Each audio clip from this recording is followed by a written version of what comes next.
Muy buenos días a todos. Muchísimas gracias por acompañarnos el día de hoy en este evento que tenemos preparados para ustedes, para iniciar este 2022, y aprovecho obviamente para desearles a todos un muy feliz año. Y bueno, la verdad es que estoy muy contenta. Este evento pues es ahora sí que un esfuerzo bien importante y estamos en una mesa de gala que ahora voy a presentar, pero que hacemos desde Grupo Cencor. Cencor es una empresa que lleva más de 25 años proveyendo de infraestructura tecnológica a los mercados financieros. Tenemos presencia en más de 7 países y las empresas que conformamos a Grupo Cencor está Enlace, que pues todos, algunos de ustedes conocen, que obviamente es la primera empresa de corretaje interbancario en México.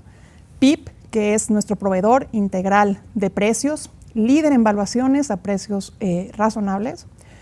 MEI, que es el mercado electrónico institucional, que brinda servicios de corretaje de bonos entre inversionistas institucionales e intermediarios financieros.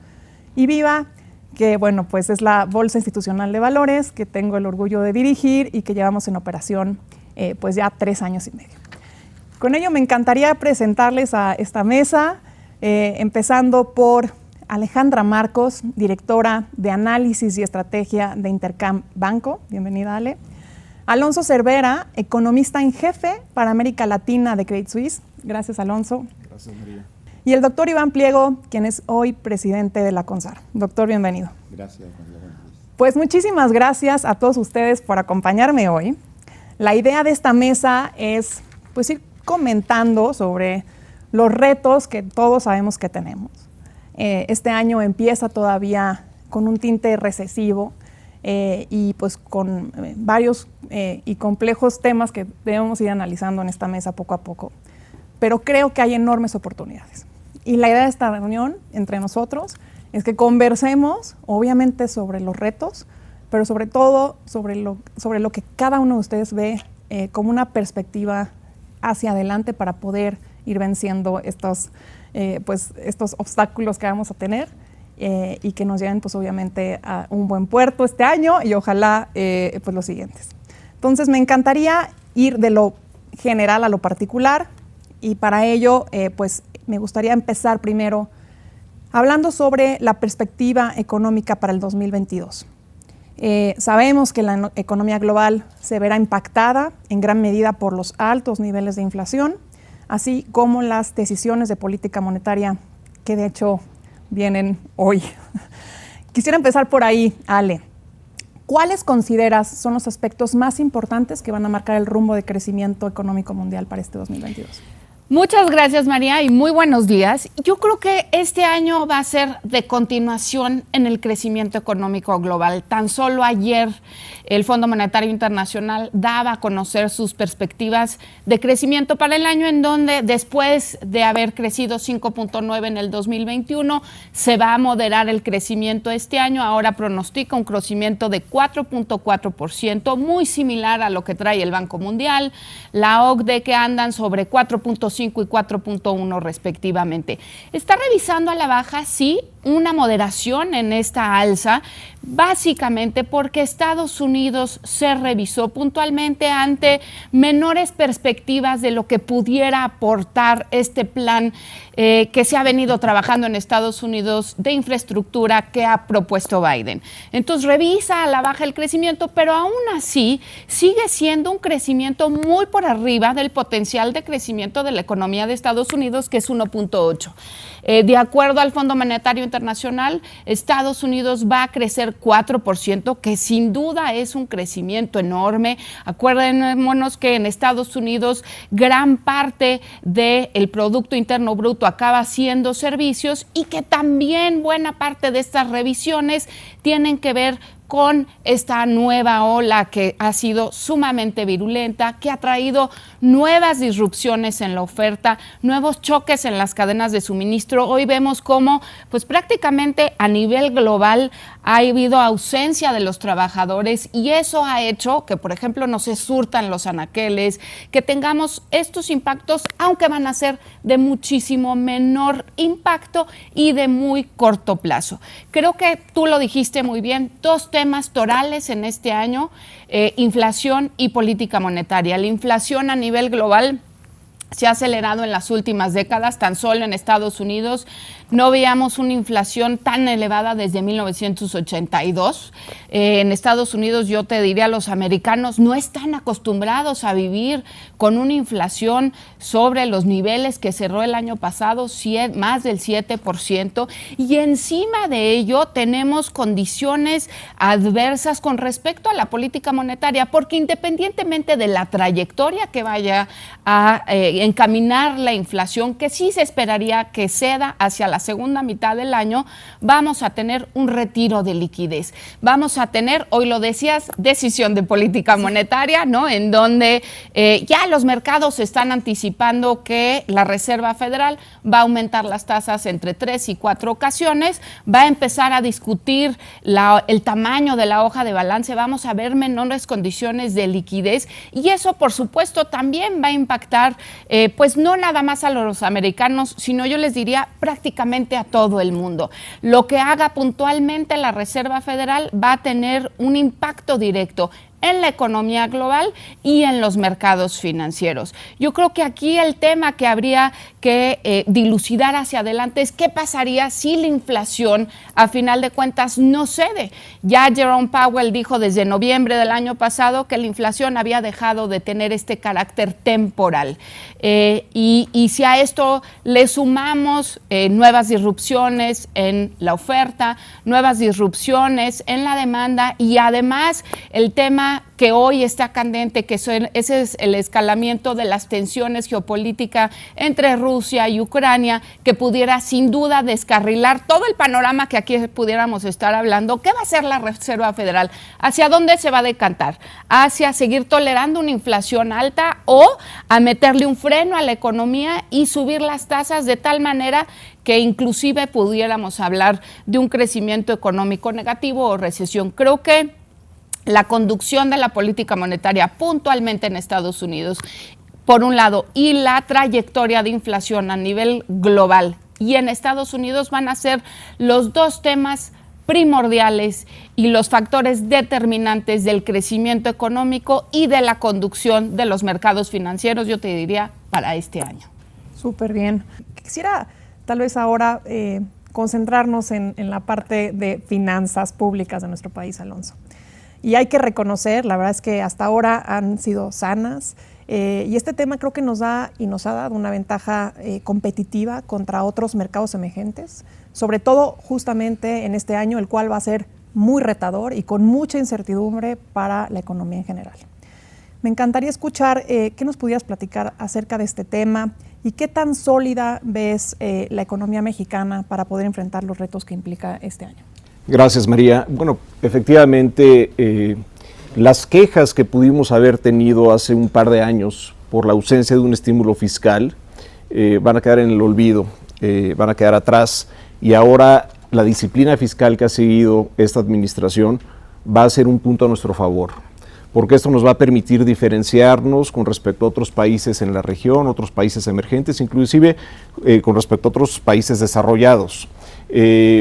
La decisión del presidente fue de ser muy austero en lo fiscal, no aumentó el endeudamiento de forma importante, sí tiene un costo en la economía, la falta de apoyo a empresas, a familias, esas huellas van a quedar ahí, pero en un año tan complicado como puede ser el 2022, en el que los bancos centrales están subiendo tasas, hay un retiro de liquidez, como lo comentaba Alejandra, puede ser un año donde haya mucha aversión al riesgo, que los inversionistas no quieran tomar riesgo en países emergentes, por ejemplo. Y a la hora de discriminar o de diferenciar, estos inversionistas van a ver que México fue de los mejor portados en el ámbito fiscal. Y esa va a ser una fuente de fortaleza, porque al momento en que las tasas a nivel mundial están subiendo, México va a ser de los países con menores requerimientos de financiamiento va a tener.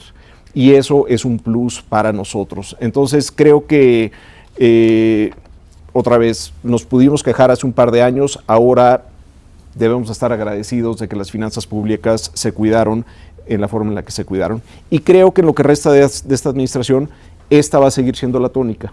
Va a ser muy poco probable, creo yo, que el presidente quiera gastar de más en 2023 o en 2024. Creo que la disciplina fiscal estará hasta el cierre de esta administración. Hay fragilidad en las finanzas públicas, pero esas se tendrán que abordar probablemente en el otro sexenio. Pero yo creo que por ahora, y con esto termino, creo que México está bien parado, tiene pocos desequilibrios fiscales, pocos desequilibrios externos, y esto nos pone en una buena posición para enfrentar un entorno muy incierto y potencialmente complicado.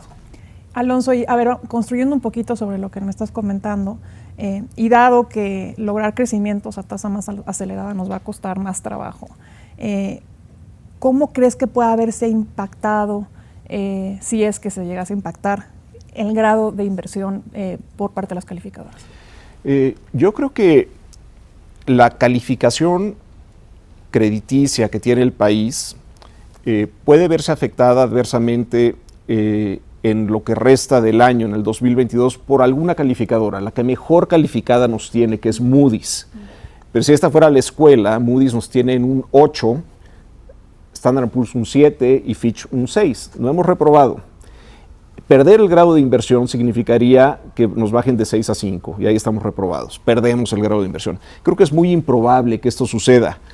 Fitch tiene una perspectiva neutral en la deuda, en la calificación de la deuda.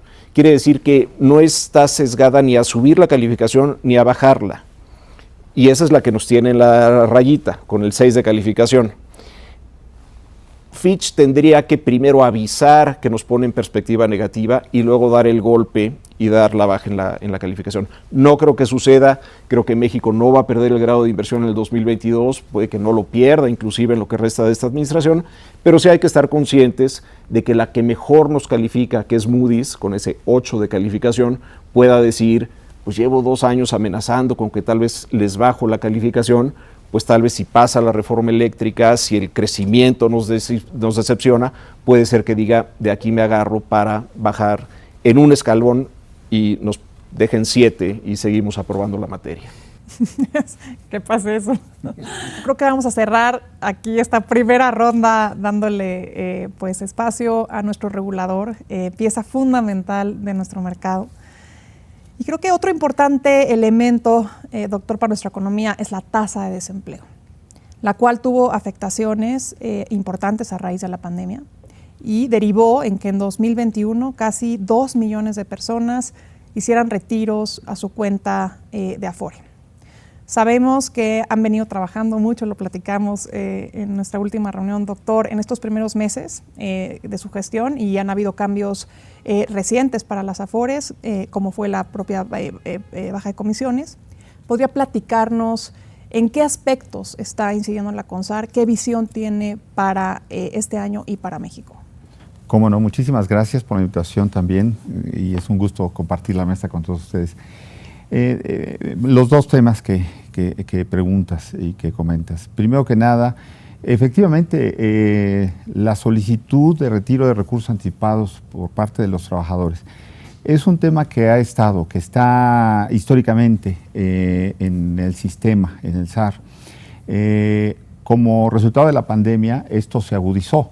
Y sí, en números cerrados, 2 millones de trabajadores mexicanos retiraron el equivalente a 22 mil millones de pesos de sus cuentas de ahorro para el retiro. Hay que recordar dos cosas, además de que es una tendencia que sí se acentuó con la pandemia, con la recesión económica, que lamentablemente los trabajadores que hacen uso de esta posibilidad, que es su derecho, no dejan en cero sus cuentas. ¿No?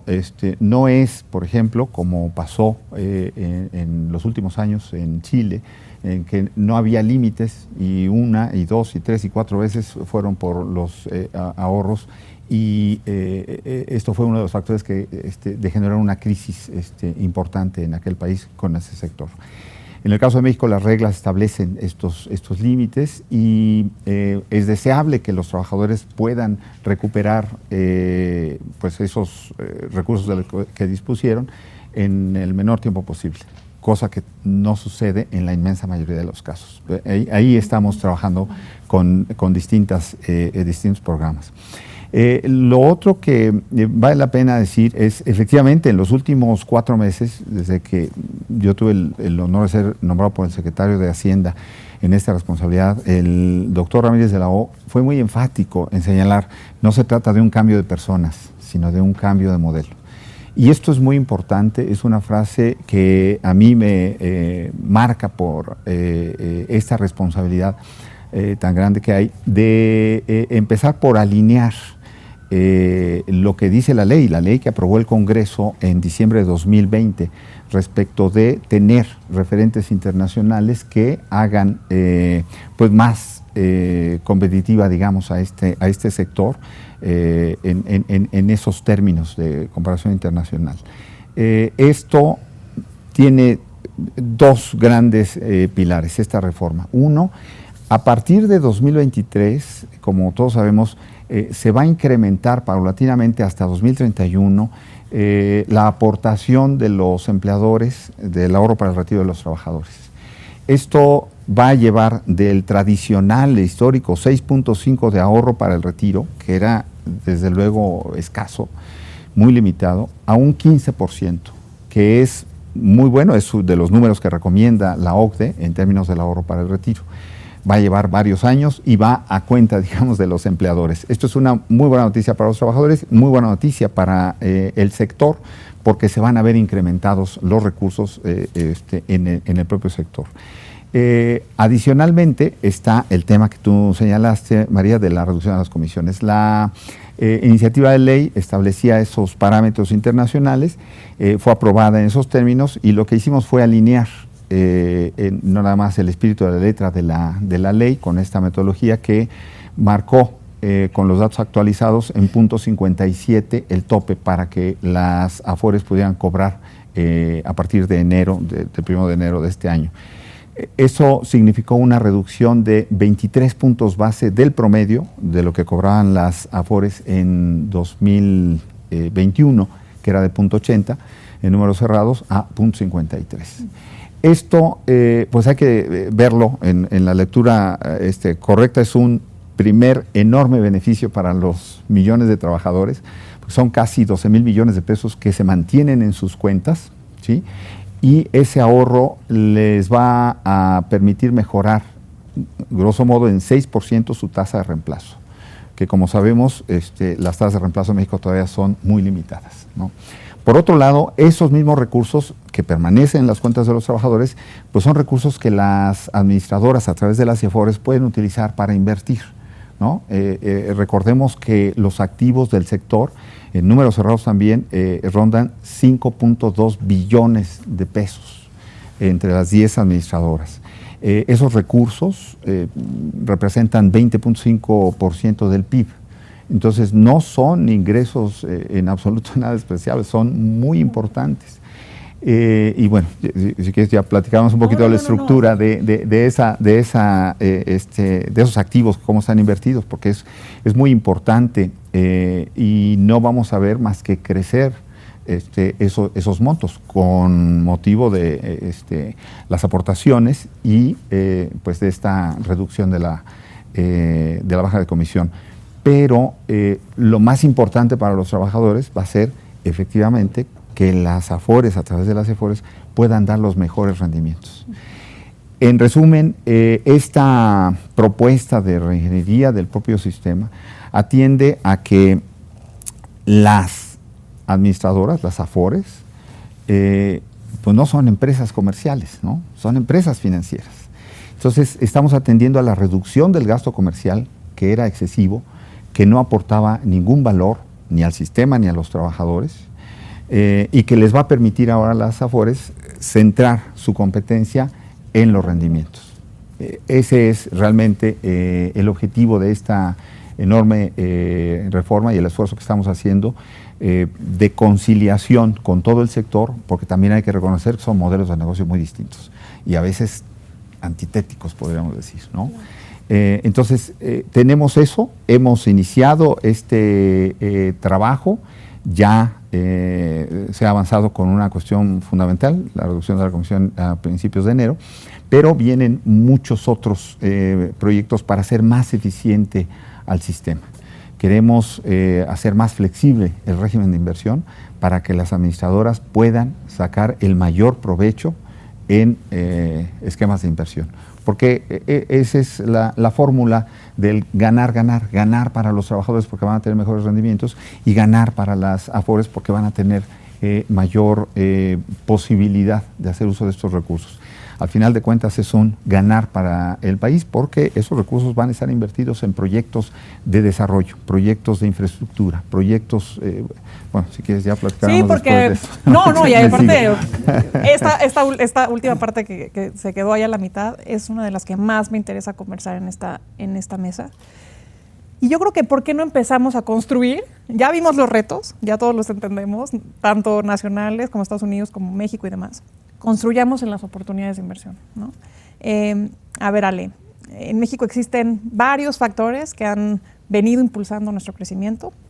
Dos de estos pues han sido las remesas, que en 2021 sumaron una cifra récord de 46.800 millones de dólares. Por otro lado, creo que hemos tomado importante liderazgo ubicándonos dentro de los 3 principales socios para Estados Unidos, junto con Canadá y con China, y pues obviamente nuestra ubicación estratégica pues nos hace muy competitivos para temas de nearshoring y para muchísimas otras industrias, ¿no? ¿Consideras que estos factores, estas oportunidades van a seguir siendo impulsores de crecimiento en estos años? Sí. Y te diría puntualmente sí, y sin duda, y tal como lo dijo Adrián, el crecimiento va a ser heterogéneo entre sectores y entre regiones del país. Pero estas oportunidades claras de crecimiento que se han venido presentando no nada más o a raíz de la pandemia, sino en la historia de México, probablemente en los últimos 20 años, tiene que ver justamente con esta vecindad y esta regionalización entre Estados Unidos, México y Canadá. Y me parece que eso sí va a seguir siendo determinante para el crecimiento económico.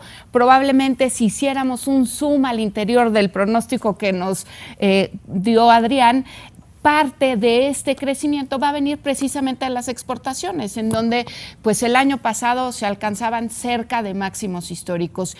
Si volteamos a ver nuevamente por cada una de las actividades, por ejemplo, producción industrial fue la que más rápido empezó a crecer.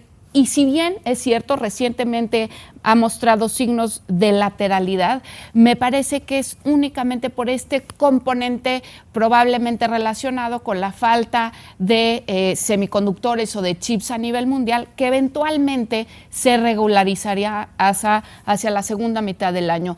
Puntualmente creo que la integración de las cadenas productivas entre México, Estados Unidos y Canadá va a seguir siendo muy favorable para el crecimiento, y es ahí donde estamos detectando las mejores y las mayores oportunidades. Todo lo que tenga que ver con Estados Unidos, en donde el 80%, por ejemplo, de nuestras exportaciones justamente caen a ese país, y donde vamos a seguir viendo una demanda agregada que se sigue acelerando por arriba del potencial, es donde hay oportunidades. Claro, por supuesto, esto no va a referirse que sean las únicas, sino que hoy en día son las más evidentes, y que probablemente la inversión extranjera siga fortaleciéndose justamente en estos sectores, ¿no? Donde vemos que siguen habiendo claras oportunidades, porque además, hablando en específico, por ejemplo, del sector automotriz, en donde México, la dependencia del sector automotriz dentro del PIB de México es del 7%, pues hay una demanda reprimida, no nada más en Estados Unidos, sino en el mundo. Y en la medida que comencemos a ver que este sector nuevamente repunte, porque hay que recordar, 2020 cayó, 2021 cambiaron también la producción automotriz, vamos a ver sin duda alguna una mucho mejor perspectiva de crecimiento, y va a fortalecer de una u otra manera el desempeño económico en específico de este sector. Para darte un dato nada más para finalizar, las exportaciones no petroleras en México de todos modos siguen creciendo a un muy buen ritmo. El tema aquí es, vamos a tratar de juntar estos dos espacios, estas dos partes muy muy importantes de la economía para seguir impulsando. Y eso evidentemente va a acabar en una derrama económica a lo mejor un poquito más homogénea para el resto del país. A pesar de que el consumo interno probablemente va a seguir perdiendo algo de dinamismo, nos jala muchísimo justamente la vecindad con Estados Unidos. Y hay que aprovecharla. Y ahí, doctor, tal vez me gustaría escucharlo usted. Y si bien México captó 24.800 millones de dólares de inversión extranjera directa en los primeros 9 meses del 2021, que fue 5.7 mayor a la alcanzada en el mismo periodo 2020, vimos una salida importante de capitales en estos 2 años, específicamente en deuda gubernamental, impulsados por muchos factores.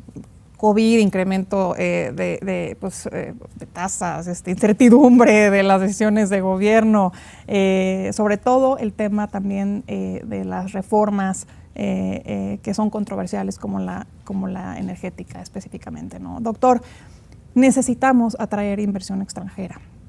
¿A dónde debemos enfocar el ahorro interno? ¿Dónde es más rentable y productivo para el país en el corto y mediano plazo enfocar esos esfuerzos?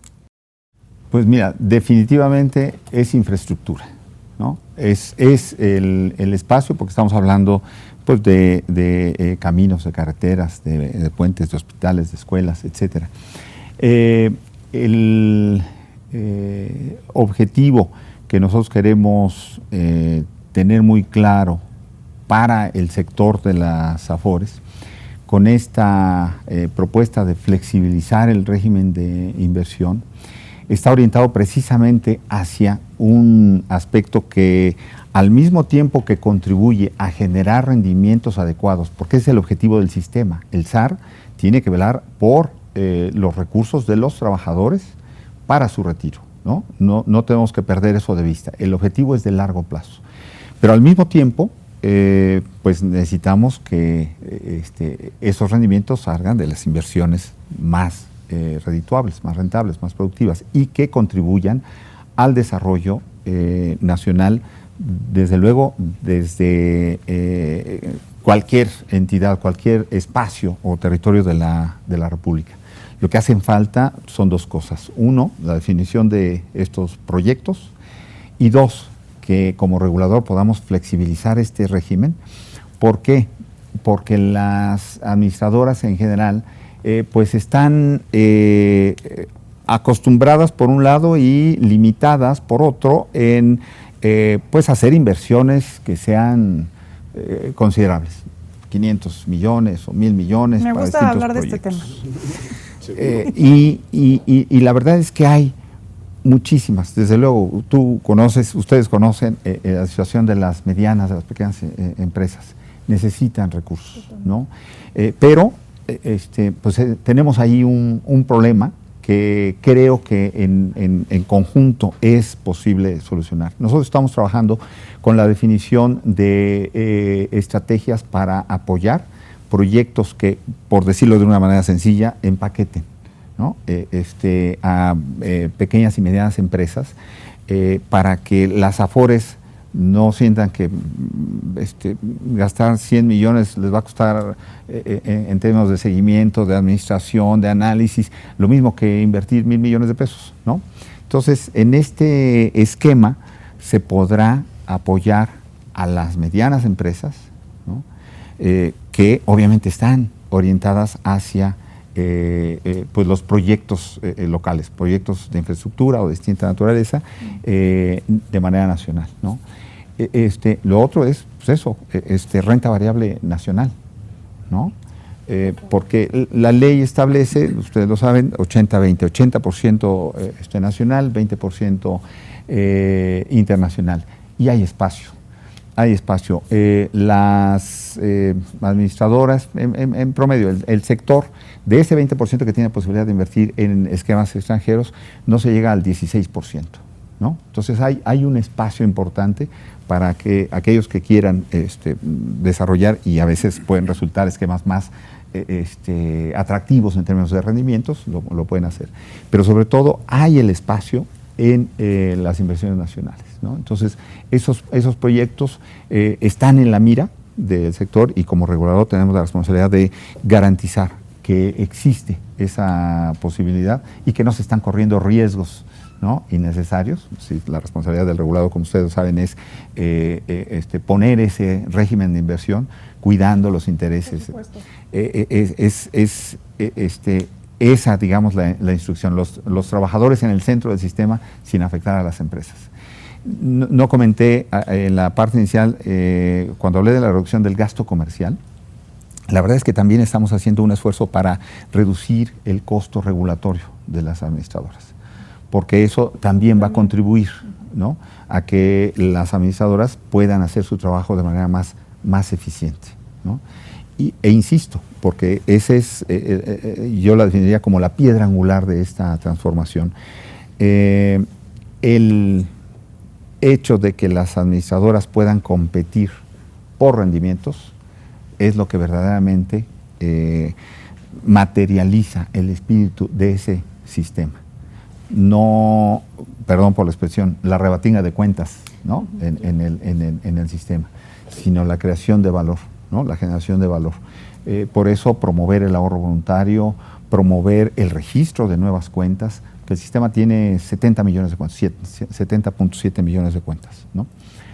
Pero hay varias decenas, varios millones de cuentas o de trabajadores potenciales que pues deberían estar registrados y no están. Y es labor de las AFORES, ¿no? Es trabajo de las administradoras buscar incorporar al sistema a todos esos millones de trabajadores, independientemente de que coticen en el IMSS, que coticen en el ISSSTE o que no coticen en la Seguridad Social, ¿no? Los trabajadores independientes, los trabajadores informales, los trabajadores que trabajan por su cuenta, tienen derecho y muchas veces no lo saben.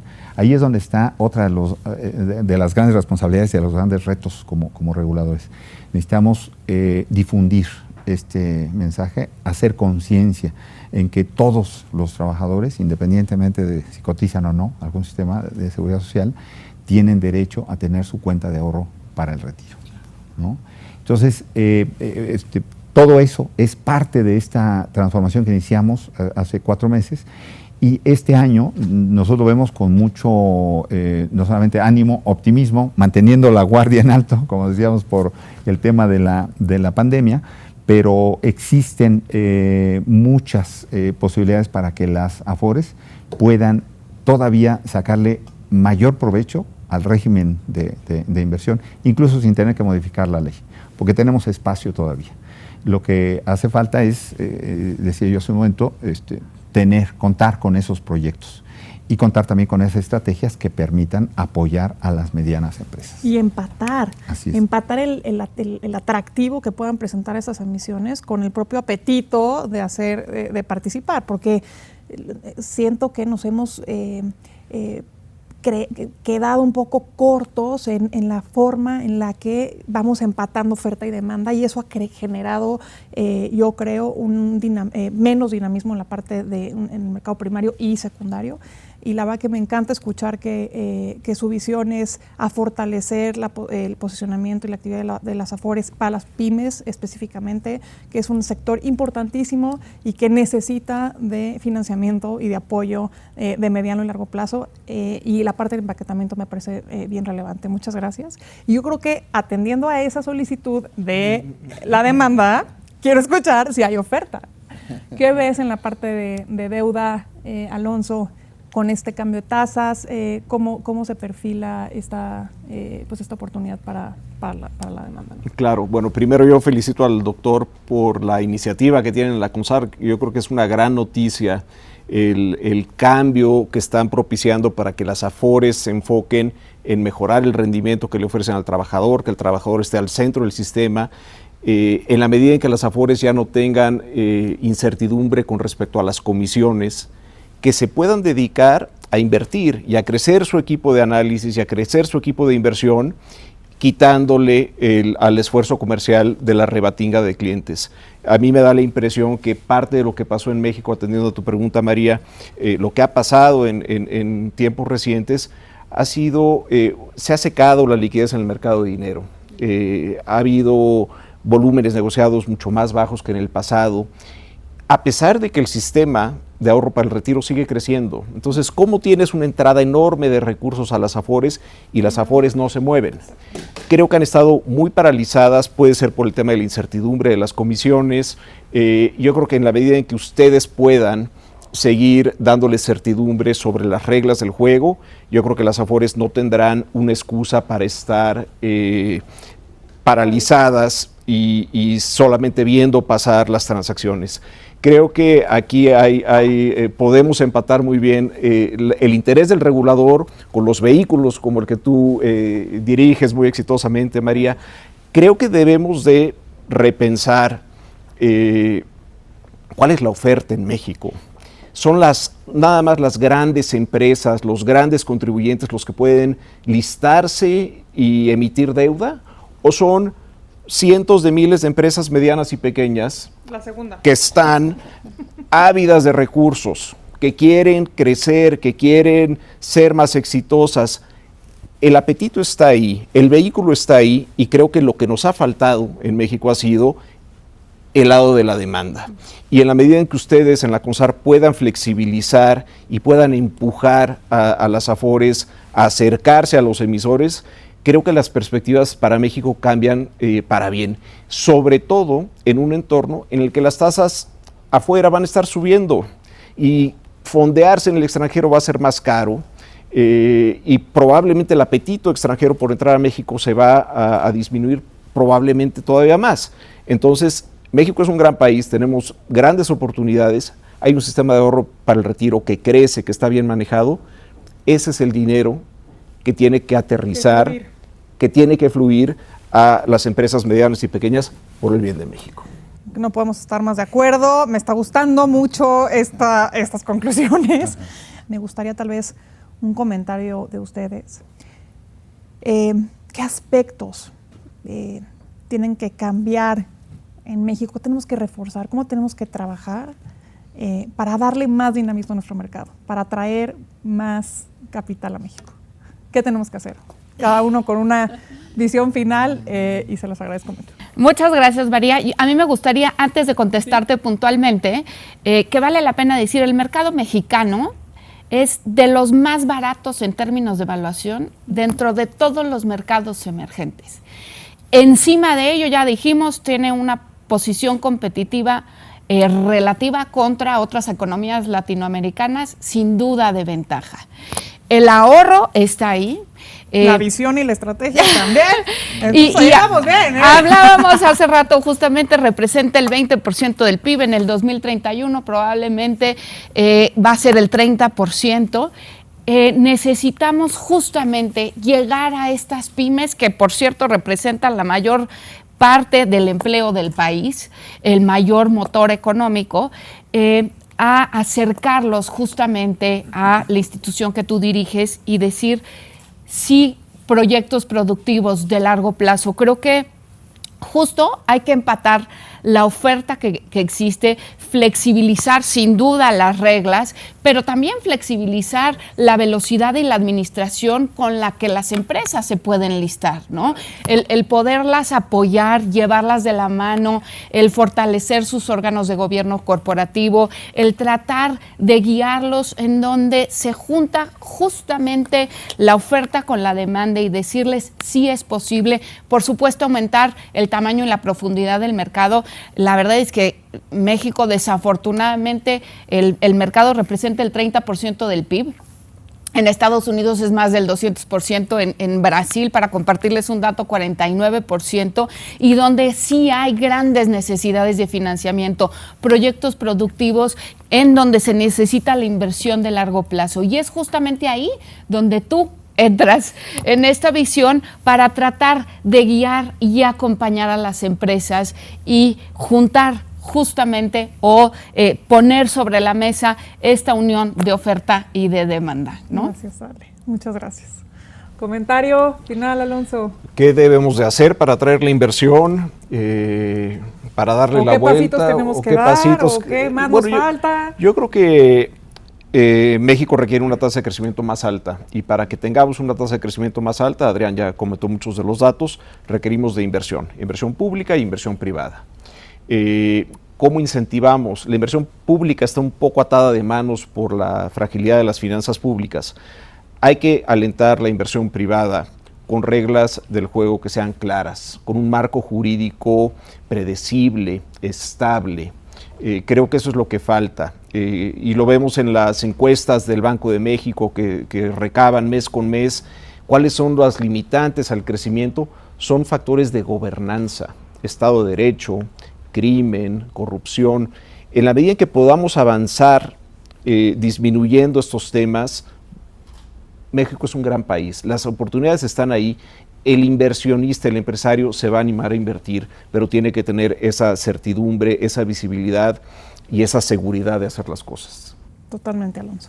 Doctor, una reflexión final. Bueno, trataré de ser breve. La verdad es que son muchos temas que valdría la pena utilizar para concluir aquí. Yo diría que necesitamos hacer, continuar y profundizar lo que hemos venido haciendo.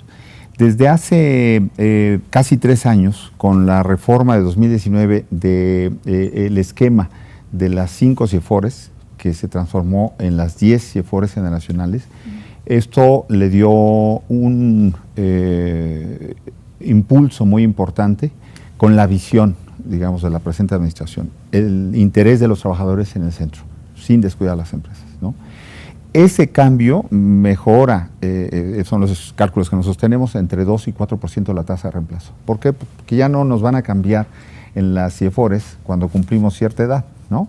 Estamos ahora en una CIEFORE y ahí nos vamos a quedar el resto de nuestra vida laboral, no importa si son 20, 40 años, los que sean, ¿no? Esto es una mejora estructural y México es pionero en ese sentido.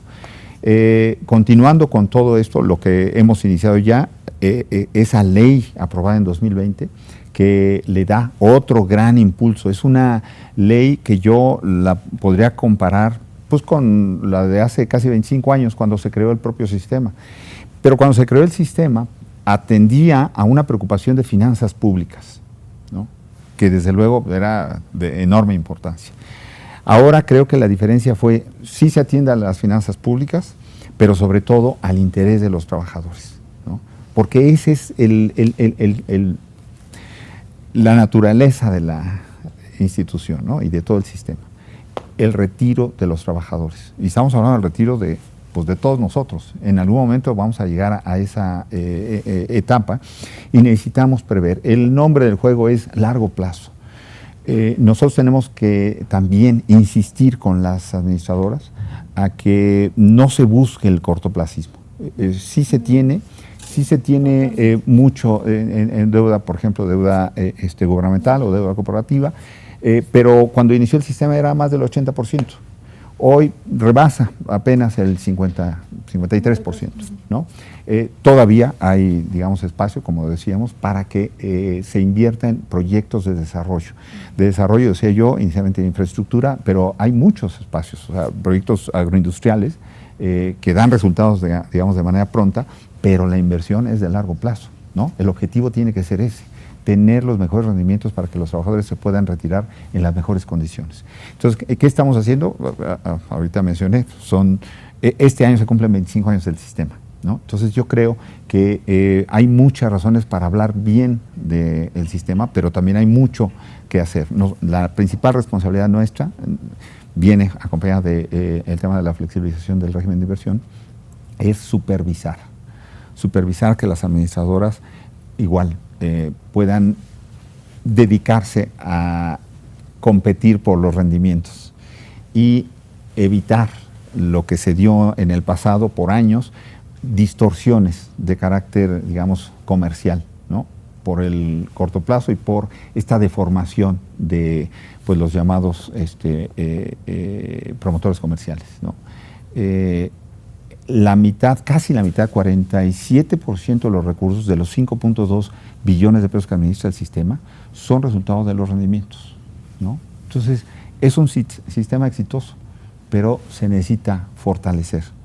Efectivamente, como decía Ale, va a representar casi 30% en muy pocos años, ¿no?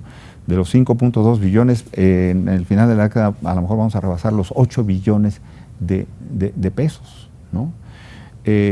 Insisto, la reducción de la comisión es muy buena para los trabajadores, pero es limitada, ¿no? Porque hay un piso. Las aportaciones son muy buenas, llegarán hasta el 15%, pero también no podrán crecer demasiado más. El lugar, la fuente de donde van a salir los recursos para que los trabajadores se retiren en condiciones de dignidad, viene nada más de los rendimientos, y los rendimientos de las inversiones, ¿no?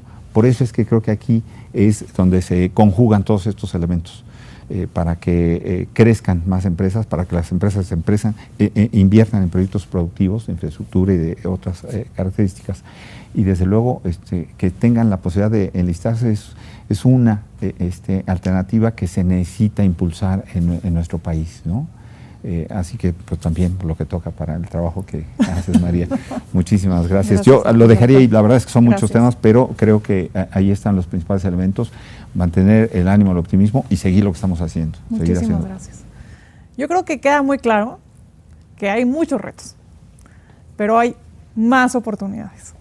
Y justamente hay que buscar entre todos, alinearnos y capitalizar esas oportunidades. Y creo que la visión que estamos teniendo hoy aquí es una visión de país, de construcción, de inversión, de mediano y largo plazo, y por ahí tenemos que ir todos. Gracias a todos los que están aquí, que se conectaron, gracias a mi mesa espectacular, y a seguir construyendo juntos, en un camino, una visión, pues ahora sí que alineada al objetivo de hacer crecer a nuestro gran querido México. Muchas gracias.